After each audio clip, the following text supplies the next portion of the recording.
Hello everybody and welcome to another episode of the Detroit Tigers franchise on MLB The Show 20. Make sure you hit that like button, subscribe if you're new to the channel at all, and can't wait to see more MLB The Show 20 content and franchise content in general here on the channel. We start today by simming some games, looking that we lost 2 out of 3 to the Rangers, which is not great. But we do get to face the 8-30 Royals, as we are 20-18, just hanging on to an above 500 record. We get an MLB Network game against them, and Heath Fillmyer going to take the mound for them. A 1-2 record with a 3.64 ERA and a 1.28 WHIP. So not a horrible whip, his ERA isn't terrible, and we will look to make it worse, but in the first inning, no way that we can do that, as we are put down relatively easily. Michael Fulmer, the man with the no-no this season, will come out. A 4-2 record with a 4.33 ERA. Pretty surprising despite the no-no. He gets Adalberto Mondesi to strike out, so that is good for him. And then the next batter comes up, he will strike out as well. As playing pretty well, Michael Fulmer, he's been on a roll. Here's Jorge Soler, he'll strike out as well. So striking out the side in the first inning, you'll love to see that from Fulmer. Here's Miguel Cabrera, and he gets one. A deep fly out to left field, and that will get over the left fielder's head and become a ground rule double. Good to see Miggy taking part in the scoring action. Here's Bonifacio, he is going to ground out over the shortstop, and that'll end any threat we may have had. Hunter Dozier comes up and strikes out to start the bottom of the second, and then Salvador Perez strikes out as well. So Michael Fulmer starts the game with 5 straight strikeouts. He actually gets all 6 outs to become a strikeout as Travis strikes out as well. Fulmer's just having a great pitching performance again. Here's Turner, and that's going to be dove for, and that is not going to be caught. We got runners on the corners with 2 away in the top of the third, and Jonathan Scope is actually going to strike out. That's quite surprising because that's not something he normally does. But very good pitching from the Royals today as well. Another strikeout for Fulmer to start the bottom of the third. Now with 2 away in the bottom of the third, he gets another strikeout. Fulmer has just been absolutely roping him right now. So now Kristen Stort is up, and he is going to strike out looking to end the top half of the 4th inning for our Tigers, as we need a little bit better hitting today. Fulmer's pitching his ass off, and there he is again with another high heat strikeout. Now in the bottom of the 5th, he gets another one. He is just pitching oh so good right now. So we move along, a 3-2 pitch in the bottom of the 5th on with 2 strikeouts, and that is going to be a strikeout as well. So 3 outs, we move to the 6th. Top half of the 6th, Justin Turner with 1 away is going to get one to go past the center fielder. Look at that.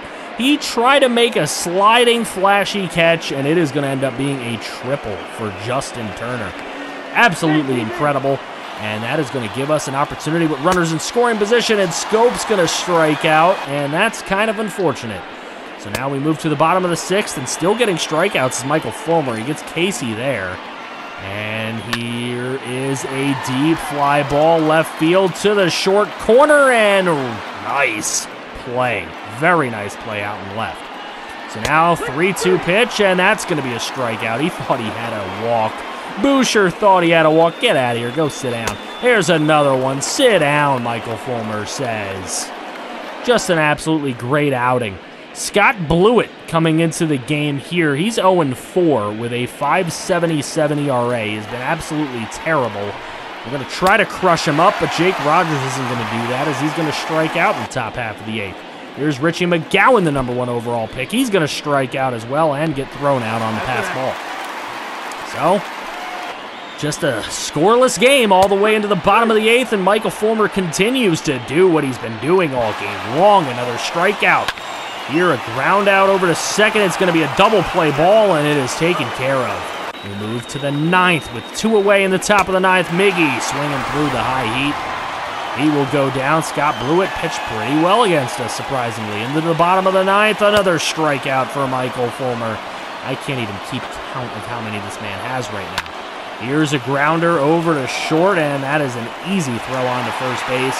And we go to extra innings scoreless. This is absolutely crazy. CJ Crone comes up. He is going to get the single in the top half of the 10th, leading off with a runner on first base. We need to take advantage of this.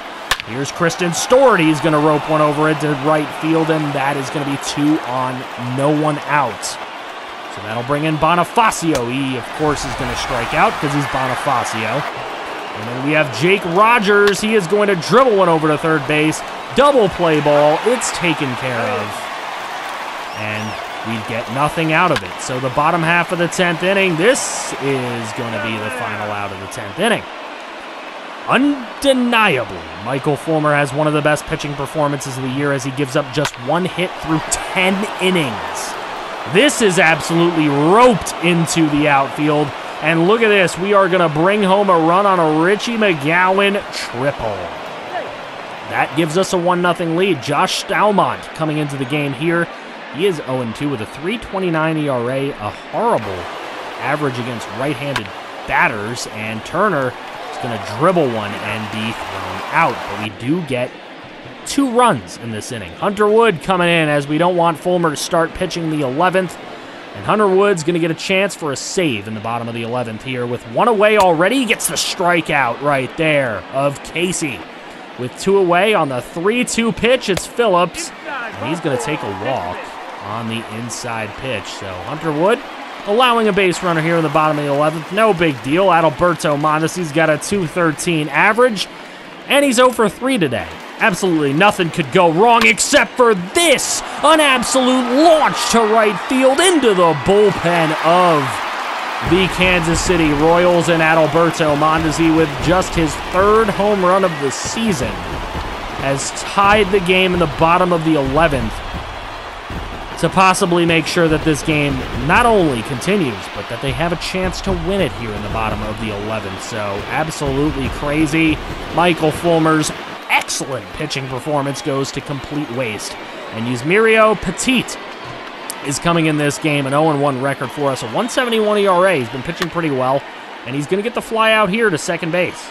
So, everything copacetic. Obviously, we would have liked to have the win there, but we're going to try and work towards a win here. And this is a deep fly ball out to left field, and that one is going to get caught, unfortunately. So we move along with 1 away. We still have a chance. Bonifacio doesn't strike out this time. He sends one deep to center, but it has warning track power. So with 2 away in the top of the 12th, we got Jake Rogers, and he does strike out on the low curveball. That one does get him. And we put Petit in the game, and he gets a strikeout of the first batter. This is good. We are moving forward. Now Dozier up. He strikes out on the low slider away. 2 outs. Again, nothing could go wrong until Salvador Perez comes up and hits one deep to left, and it is out of here. The walk-off shot for Salvador Perez. His 4th home run of the year, a solo shot. And the Kansas City Royals walk it off at Kauffman Stadium, 3-2 on this beautiful night. And Michael Fulmer, a completely wasted, awesome performance for him. This is terrible, terrible for us. But the 8-win Royals become the 9-win Royals on this night. And you can see Petit, he's going to take the loss. Stalmont takes the win. Heath Fillmyer becomes the player of the game. But we really want to take a look at this box score. Cabrera with a double, Turner and McGowan with triples. They also had the RBIs in the game. Fulmer, 10 innings, 1 hit ball, 3 walks, 16 strikeouts. That combined with his no-hitter, incredible performances. But now we're going to check in with the AA and AAA ball clubs again, starting with AAA. The Mud Hens are 12-17, but Tommy Pace has been incredible. A 3.45 average for the young man. We're going to take on the 17-12 Rochester Red Wings, and we need to beat this Rochester team. They're a pretty good team in AAA, and we would love to hand them a big fat L. As down the right field line for our Toledo Mud Hens. This is going to bring Tommy Pace running home. The throw will not even be thrown. And we will take a 1-0 lead. Nelson Barreto comes up now. He's going to get one to dribble up the middle. And we are going to try to come home again. Not a lot of speed here, and safe at the plate. 2-0 Toledo. So we get some nice run support from Matt Manning, who hasn't had the best ERA this season or a very good whip. He has not really been a great pitcher for us, and we're hoping he can grow a little bit, but not if you're going to be giving up gappers all the damn time, Matt. Come on. That's going to be a double to start it off, and with nobody away, already a runner in scoring position. Now with one out, Jake Cave going to get struck out by Matt Manning, and then Lucas Duda, playing in AAA, will just strike out looking, staring at it. Don't just stare at it, eat it. And Nelson Barreto with runners in scoring position and runners on the corners. He's going to put one into right field. That's easily going to score a run. And continue to keep runners on the corners for Cal Raleigh, who comes up. He's going to dribble one, though, to shortstop and easily get thrown out at first base. But it is a 3-0 lead for our Toledo Mud Hens. And this one is deep to left field, and it is out of here as the attempt to bring that one back is not good. Jacoby Jones with his 4th home run of the season, 371 feet. Jake Cave up again, and Matt Manning this time will not strike him out. This one's going to go deep out to right center, over to the warning track, up against the wall, and he is going to try for a triple, and he will get there. So the 4-0 lead for the Mud Hens is in danger as a 2-2 pitch to Lucas Duda gets him to strike out. 2 strikeouts so far for Lucas Duda. Hasn't been good for the former Mets starter. Now this one's going to get roped up the middle in center field, and the easy run comes home for Rochester. It's 4-1 with a runner on first base and a 3-2 count and a strike 3 called on Alonso. 8th strikeout for Matt Manning in the bottom of the 4th. He's pitching pretty well today despite the 1 run given up, and that out will get him out of the 4th inning. Schwindel in the top half of the 5th is going to put one out to right field, and that is going to come off the wall.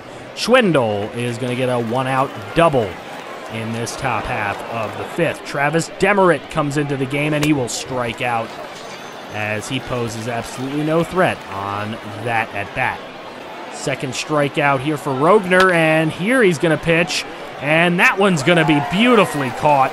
Defense helping him out in right field, and we move forward to the bottom of the 6th. Matt Manning still in the game. Lamonte Wade going to strike out. Matt Manning doing a very nice job. That's his 10th strikeout of the afternoon. Jake Cave now. He's going to strike out as well, and he will be thrown out at first base successfully, and that will mark Matt Manning's 11th strikeout of the afternoon. And it's a 4-1 game. Matt Whistler going to come into the game now, a 1-1 record, a 1.59 ERA. He's done pretty well. He's held everyone to at least a 200 batting average or less. And here it's not going to go well for him at all, as 2 runs will come across the plate on that single to right field. It's 6-1. Nelson Barreto will take a walk to reload the bases up. And here in the top half of the 7th, nobody out. Cal Raleigh going to put this one into left field. That is going to score 2 runs easily because that throw was absolutely awful from the cutoff man. Now Chapman going to come up. He puts one into left field as well. That brings home another run, and it is 9-1 Toledo. They left Matt Whistler in the game far too long. Sam Williams pitching for him now, and look at this, a perfect, absolute moonshot all the way back to right center field for Nelson Barreto. His 6th homer of the year, a 2-run bomb. Rony Garcia going to come into the game now. He's only pitched in 2 games this season, 0-1 with a 27 ERA. Ugh. But he's going to try to lower it here as he's got the bases loaded on him. And that is going to be caught for the 2nd out of the inning. It's going to bring home a tag-up sacrifice fly, though. But it's only 11-2. We don't mind. Sean Gilmartin pitching for Rochester now. He's going to end up giving up a run here. An 11-2 game quickly turns into a 12-2 game. Jeter Downs up against Rony Garcia. That's not going to bring his ERA down, as that thing is absolutely launched right over to center field. And that is a 412-foot bomb for Jeter Downs. A 3-run home run, his 5th of the year. So Jeter Downs does a nice job of putting runs on the board, but it's 12-5. There's no way you're beating the Mud Hens today. Barreto and Jones with the homers. Pace, Schwindel, Raleigh, Chapman, Barreto, Jones, and Demerit with RBIs. And the pitching performances, they weren't all completely there. but we do come away with the win. Now we'll check in with our AA squad, and the Erie Seawolves are playing extremely well this season. There is nobody in the top half of that order under 250 except for our leadoff man, which we may look to change if that continues to be a problem. We're going to take on the Altoona Curve, which is the Pittsburgh Pirate AA affiliate. Brad Hoskins on the mound for them, a 1-5 record for him with a 7.81 ERA. And Bunty, who's batting .244, is going to increase his average with a little bloop hit to right field. The only reason why he remains the leadoff hitter is because of that extreme speed. But unfortunately, here in the top half of the first, we're having trouble bringing him in, as Josh Jung here is going to get a single into left field. That helps us a little bit. That puts 2 on with 2 away for Nick Ames. And Ames is just going to dribble one over to first base, and he will be out. Ken Hahn going to pitch for us today. A 2-2 record with a 5.06 ERA and a 1.44 whip. 27 strikeouts, 10 walks.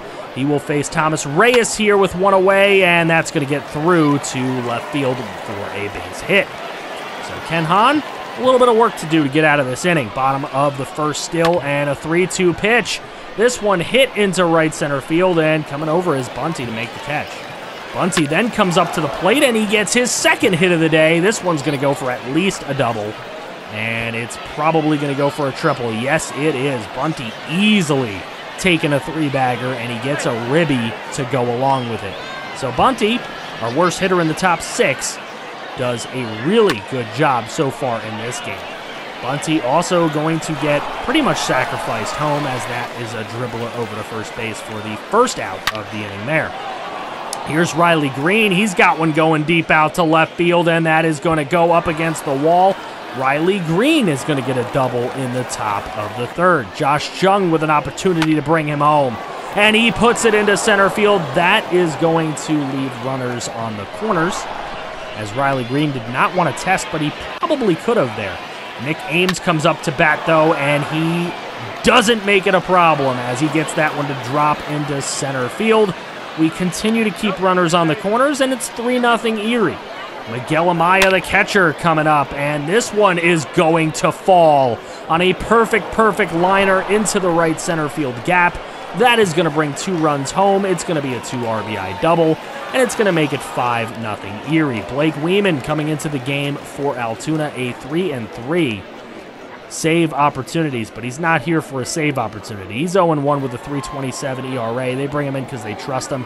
He gets the job done, but Ken Hahn continuing to get his job done as well, as he gets his second strikeout there, and then he gives up a gapper into right center field.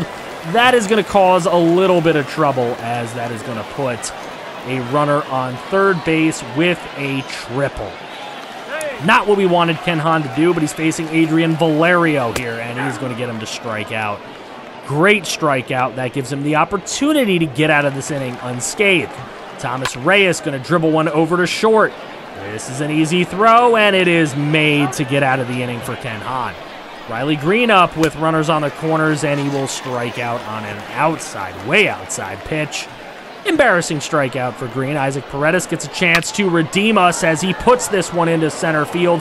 That is going to bring home a run. That is going to make it 6-0 Seawolves, with 2 away in the 7th. Now we go to the 8th with 2 away and 2 on, and this one is blooped into left, and that is going to be dropping for another RBI single. 7-0 Erie, still top 8. This one is going to go through the second base, first base gap into right field. Another run trying to come home, and they gun him down at the plate. We don't get our 8th there.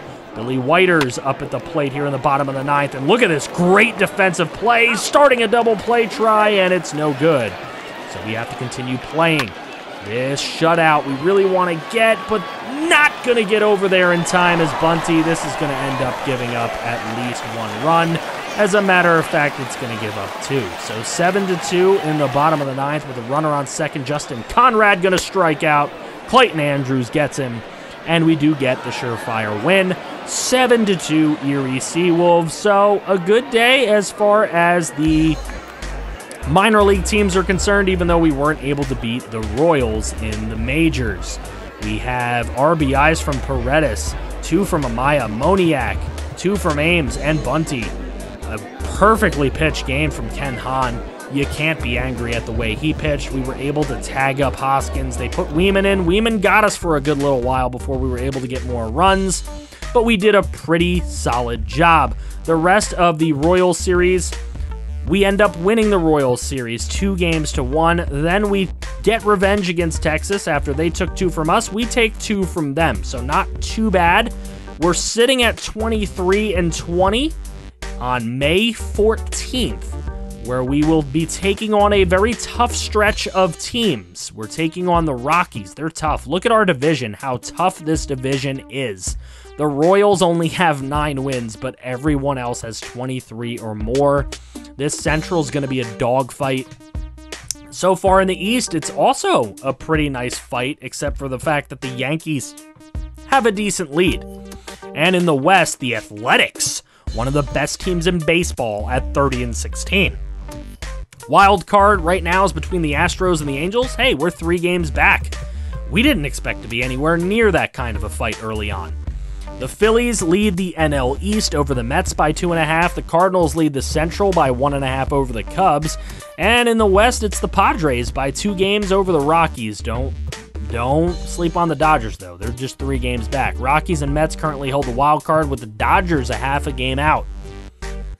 We will take a look at 1 game at least from the Rockies series next time, as well as probably the Astros and White Sox, who are all tough teams. So if you're excited for that, make sure you hit a like on this video. Please help it get found in searches and in YouTube search. I would love to see this video succeed and this series succeed. We need to get more eyes on this, so I appreciate all of your support. Make sure you subscribe if you are new, because we can build a winner together. Take care, everybody. Somehow